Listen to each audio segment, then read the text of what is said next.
자, 그러면 대통령의 이 계엄령 사태, 오늘 사과가 나오긴 했는데 이 상황을 헌법 전문가를 연결해서 잠시 진단을 해보도록 하겠습니다. 고려대학교 법학전문대학원 차진아 교수 연결돼 있습니다. 차 교수님 나와 계시죠? 예, 안녕하세요. 예, 예, TV를 통해서 아마 윤 대통령의 담화 오늘 보셨을 텐데 예, 그중에요. 계엄령을 선포하게 된 배경에 대해서 윤 대통령이 절박함에서 비롯됐다라고 표현을 했습니다. 그런데 헌법적으로 따져보면 계엄령을 선포하는 것은 엄밀한, 엄격한 요건이 따로 있지 않습니까? 예. 네. 그런 표현, 그런 엄밀한 요건인데 절박함에서 비롯됐다는 표현 때문에 아마 일부 국민들은 그렇게 그냥 이유를 말하는 것이 합당한 것이냐라고 평가를 할 수 있거든요.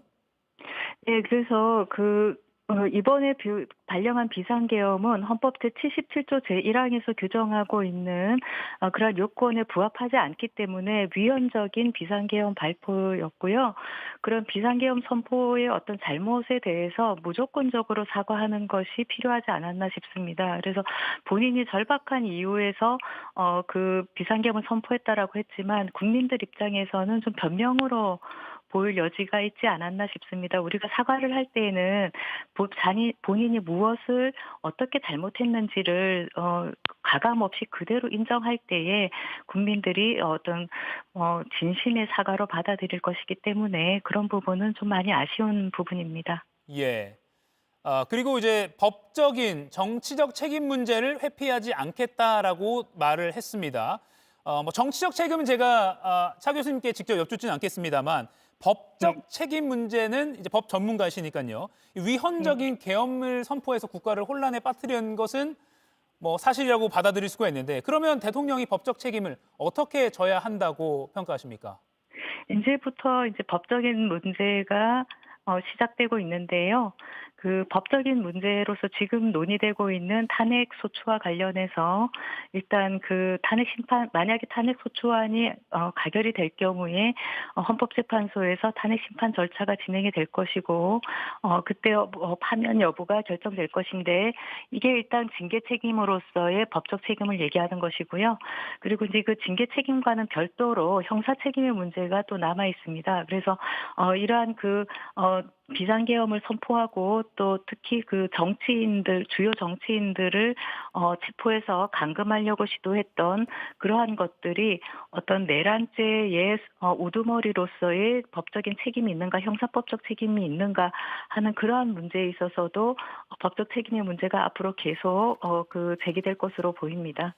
네, 법적 책임에서 하나만 더, 한 걸음 더 들어가서 질문을 드리면 어제 저희 JTBC 뉴스룸에서도 자세히 전해드렸지만 홍장원 국정원 1차장이 대통령에게 싹 다 정리하라라는 지시를 전화로 직접 받았습니다. 그리고 뭐 특전 사령관도 대통령에게 전화를 받아서 부대 이동 상황을 물었다. 그리고 수방 사령관도 대통령이 전화로 현장 상황을 물었다라고 증언을 하고 있습니다. 그러니까 계엄령이 선포되고 나서 군 병력이 국회 등으로 이동을 할 때 대통령이 직접적으로 전화로 지시하고 상황을 확인한 정황들이 여러 당사자를 통해서 증언이 나오고 있는데 이런 증언을 토대로 볼 때 교수님께서 말씀하신 그런 법적 책임 있어서 좀 더 명확해진다라고 볼 수 있을까요? 그러니까 지금 가장 큰 쟁점이 되는 것은 내란죄 성립에 있어서의 국헌 문란의 목적이 있었는가 여부하고 폭동이 있었는가 여부인데요. 지금 대통령이 어떤 계엄군들의 그 이동 상황을 수시로 체크하고 지시를 했다는 것은 어떤 요건과 관련되냐면 국헌 문란의 또 목적이 있었는가와 관련이 됩니다. 특히 그 헌법에 의해서 설치된 국가기관의 하나인 국회에 대해서 강압에 의해서 권능 행사를 불가능하게 만드는 것인가, 그럴 의도로 그런 어떤 지시를 내렸는가 하는 것이 가장 중요한 핵심 쟁점인 것으로 보입니다. 네, 국헌 문란의 목적이 있었느냐, 그러니까 지시했느냐, 확인했느냐는 이미 이제 증언으로 거의 사실 정황이 많이 드러난 상황인데 그 현상을 토대로 이게 그럼 목적이 뭐였느냐를 판단하는 과정이 좀 더 남아 있겠군요. 예, 그렇습니다. 예. 예. 그리고 이제 많이 이미 이제 모든 국민들이 알고 있지만 내란죄는 대통령의 불소추 특권에도 예외로 인정되고 있습니다. 자, 그렇다면 지금 내란죄 아까 야당 저희가 반응도 전해드렸지만 빨리 대통령을 내란죄로 수사하고 필요하면 인신까지도 구속을 해야 된다는 주장까지 나오고 있는데 지금 이런 야당의 주장이긴 합니다만 이런 수사적 절차에서 시급성이 인정된다고 보십니까? 그러니까 일단은 그 말씀하신 것처럼 그 대통령의 어떤 형사상 불소추 특권의 예외로 내란죄가 규정이 되어 있습니다. 그렇기 때문에 그만큼 내란죄는 중대한 범죄이고요. 그래서 내란죄 혐의가 있다 그러면 즉시 수사에 착수하는 것이 맞고 그 죄책이 있는지 여부를 신속하게 수사기관이 수사를 해서 밝힐 필요가 있어 보입니다. 그래서 결론이 어떻게 나든 간에 이것은 국가의 가장 중대한 그 사안이기 때문에 그리고 그 결과에 따라서 국가에 엄청난 그 영향력을 미칠 수 있는 사안이기 때문에 수사기관은 조속히 수사를 돌입해야 될 것이고요. 범죄 중대성이나 이런 어떤 부분에 비춰볼 때 그리고 대통령이 만약에라도 어떤 그런 그 본인의 영향력을 행사해서 증거인멸의 우려가 염려가 될 수도 있다면 뭐 강제 수사도 경우에 따라 불가피할 수도 있어 보입니다. 네. 야당에서 지적하듯이 대통령이 아직은 권한을 다 가지고 있기 때문에 교수님 말씀하신 대로 어떤 수사에 필요한 증거나 이런 것이 인멸될 우려가 있다라고 주장하고 있는데 지금 예. 차진아 교수님의 말씀대로라면 필요하다면 그런 부분에 대해서 빨리 법적 조치를 해야 된다 이렇게 제가 해석을 하겠습니다.